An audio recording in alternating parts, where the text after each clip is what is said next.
कपिल भगवान के उपदेश माता देवहूति को मुक्ति की ओर एक यात्रा, ये कथा उस श्रृंखला में चौथा भाग है। शुरू करते हैं। क्या आपने कभी सोचा है, रिचुअल्स और पूजाओं के बावजूद भी एक शांति की कमी महसूस होती है? क्या आपको भी लगता है कि वक्त सब कुछ छीन रहा है? रिश्तों का भरोसा, सुख की गारंटी और जीवन का सुकून। और सबसे बड़ा सवाल, क्या भगवान सिर्फ मंदिर में मिलते हैं या हर जीव में? नमस्ते। आज की इस कहानी में आपको मिलेगा जवाब। एक ऐसी कहानी जो ना सिर्फ आपका दिल छू लेगी, बल्कि आपके जीवन का दृष्टिकोण बदल देगी। आइए शुरू करते हैं।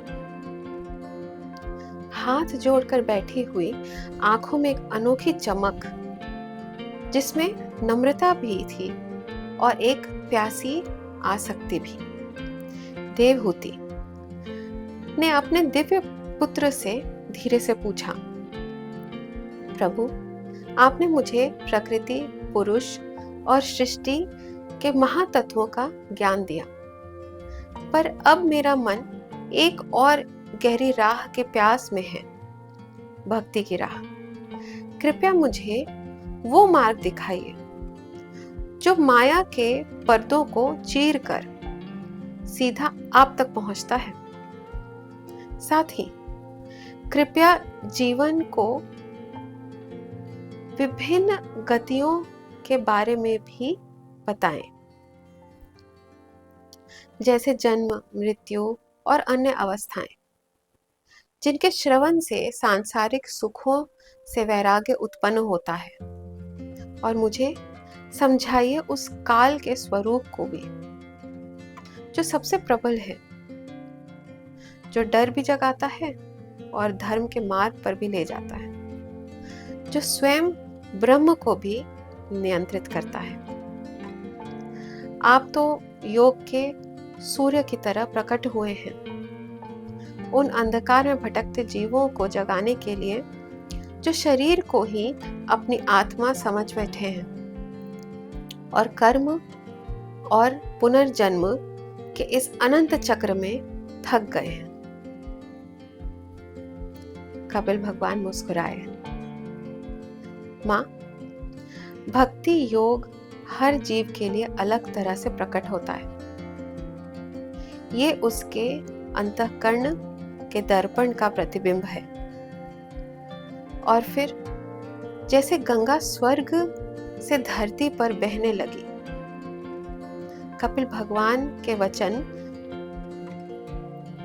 गंगा से पवित्र उतरने लगे, भक्ति के 4 रूपों का वर्णन करते हुए।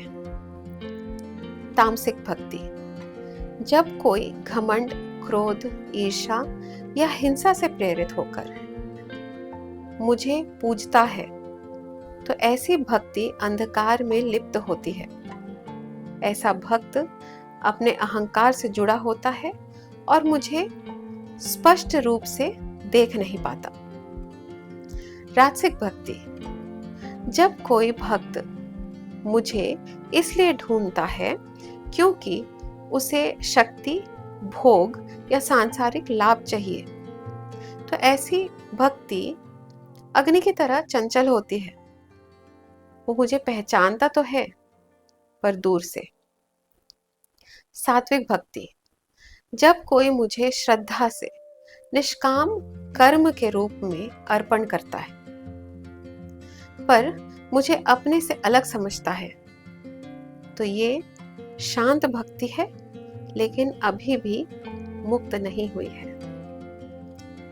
निर्गुण भक्ति, सबसे श्रेष्ठ भक्ति, जैसे गंगा का अविरल प्रवाह,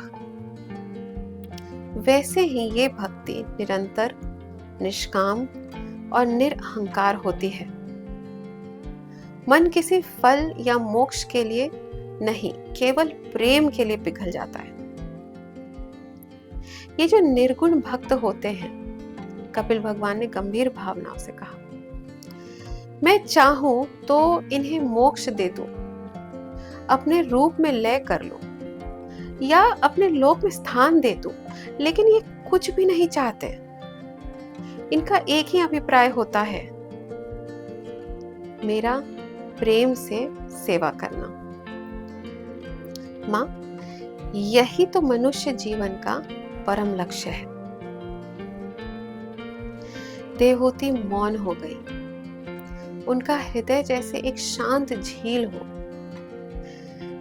जिसे एक अचानक से आई ठंडी हवा छू गई हो। कपिल भगवान ने अपने दिया उपदेश जारी रखा और भक्ति के पवित्र आचरणों का वर्णन करने लगे। अपने कर्तव्य को श्रद्धा और अहिंसा के साथ पूरा करो।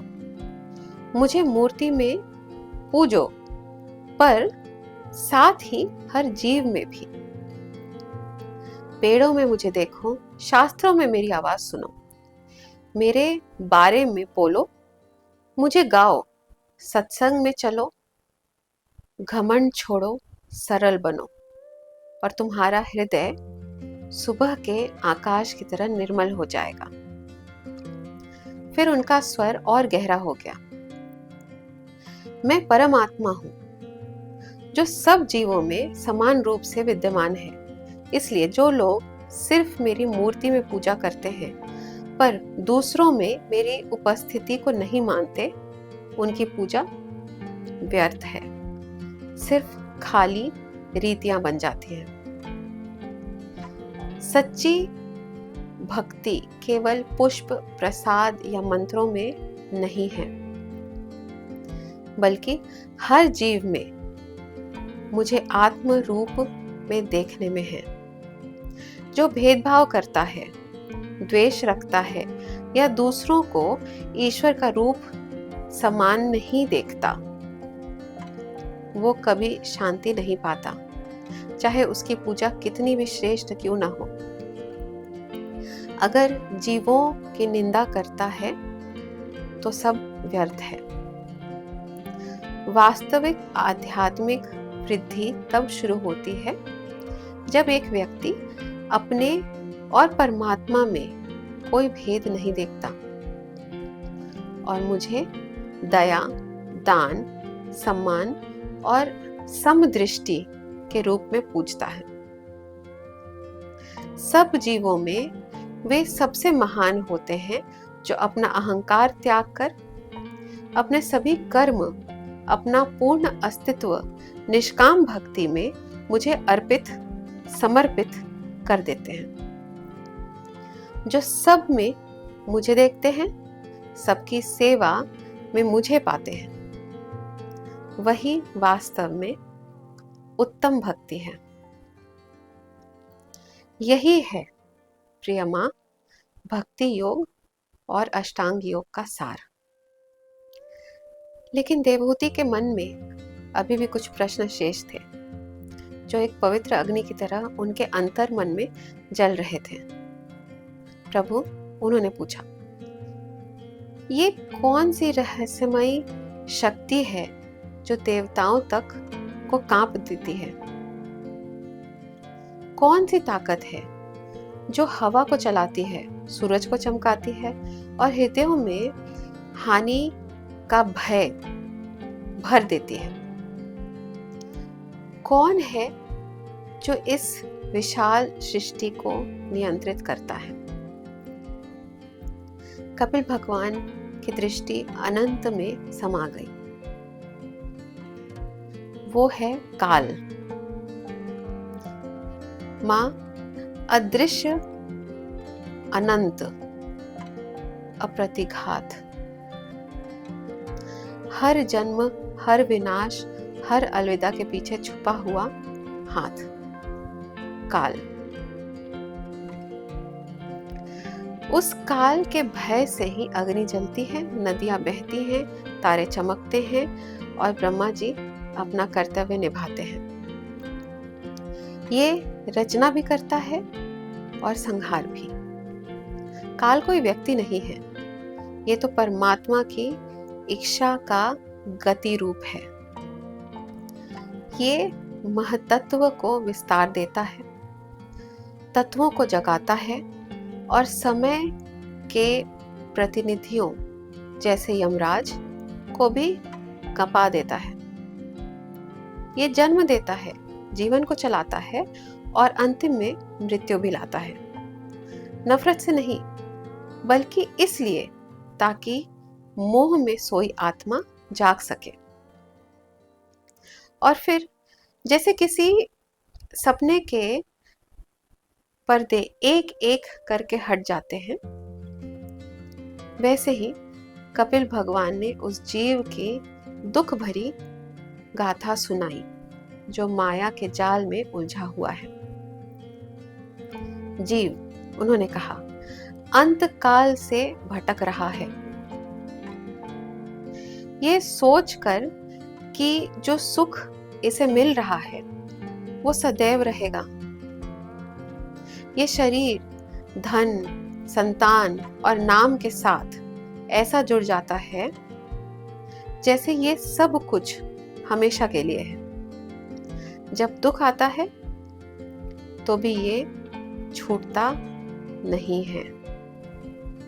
छोटी सी राहत को सुख समझ लेता है, जो सिर्फ माया का खेल रहता है।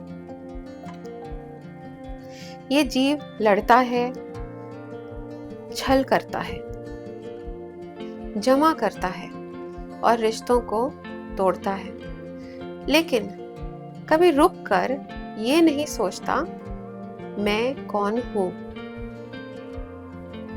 और जब मृत्यु आती है तो वो कभी शांत रूप में नहीं आती। शरीर कमजोर हो जाता है, भोजन पचता नहीं, रिश्ते रो पड़ते हैं और आवाज बंद हो जाती है। फिर यमदूत आते हैं, आंखों में आग जैसी तेज, हाथों में रस्सी लेकर। आत्मा कांप जाती है और अकेले खींच ली जाती है एक दर्दनाक यात्रा पर। 99,000 योजन का सफर, जहां हर कदम पे ये यमलोक के कष्टों से गुजरती है। और फिर भी उस अंधकार के कुएं से रोशनी निकल सकती है। कपिल भगवान ने कहा, जब दुख के माध्यम से जीव शुद्ध होता है तब उसे एक और अवसर मिलता है, मनुष्य जन्म। एक पवित्र दरवाजा खुलता है जहां वो अपने कर्म से ऊपर उठकर भगवान के चरणों से जुड़ सकता है। हम बोर होने के थॉट से भी भागते हैं, दर्द को डिस्ट्रैक्शंस से छुपाते हैं और ऐसे सुकून के पीछे जा रहे हैं जो सुबह के कोहरे की तरह पल भर में छूट जाएगा। कपिल भगवान का माता देवहूति के साथ हुआ दिव्य संवाद, ये हमारे आज के जीवन के सामने एक दर्पण है।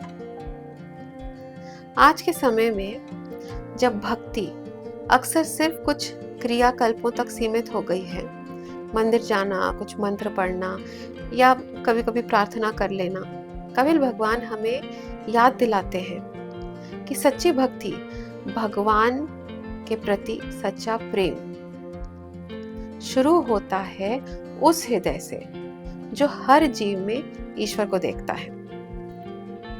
सिर्फ मूर्तियों में नहीं, बल्कि गरीब की आंखों में, दूसरों के संघर्षों में और प्रकृति की निर्मल खामोशी में भी।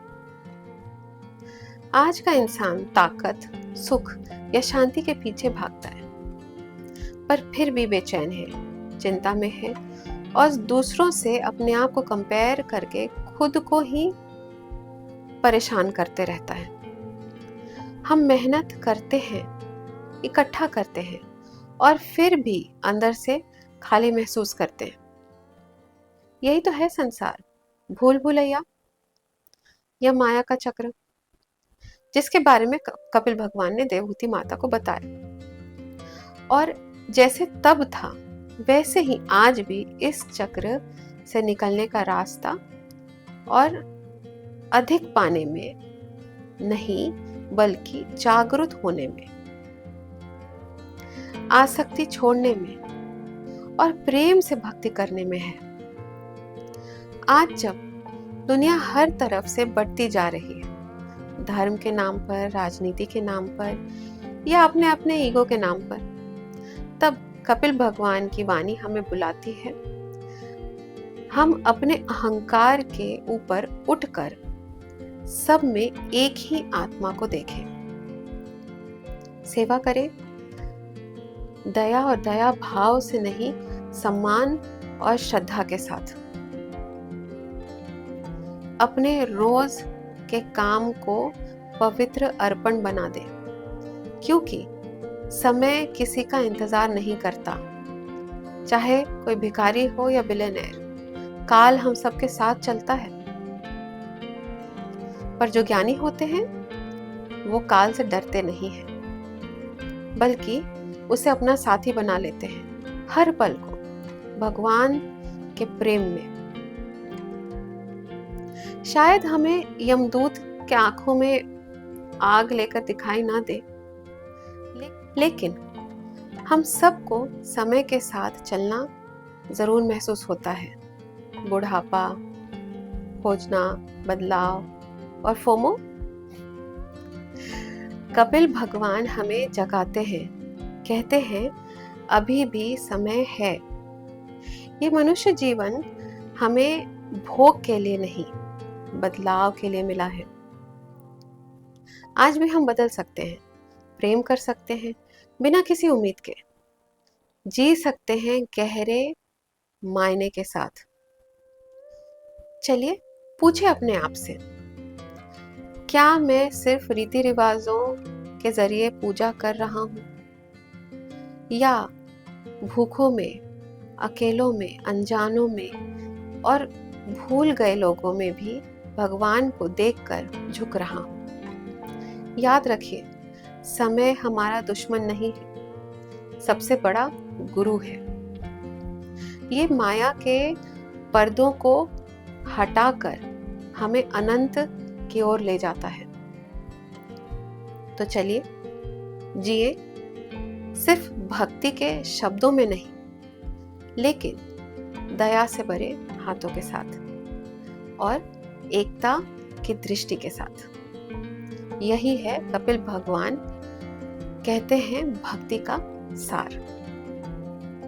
और आज भी यही है सबसे सच्चा रास्ता घर लौटने का।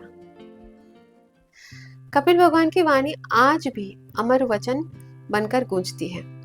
अगर तुम मुझे अपने पूरे मन से प्रेम करते हो, ना किसी फल के लिए, ना मुक्ति के लिए, बस इसलिए क्योंकि तुम मुझ में अपने आप को पहचान गए हो, तो मैं तुम्हें मृत्यु, दुख और पुनर्जन्म के पार ले जाऊंगा।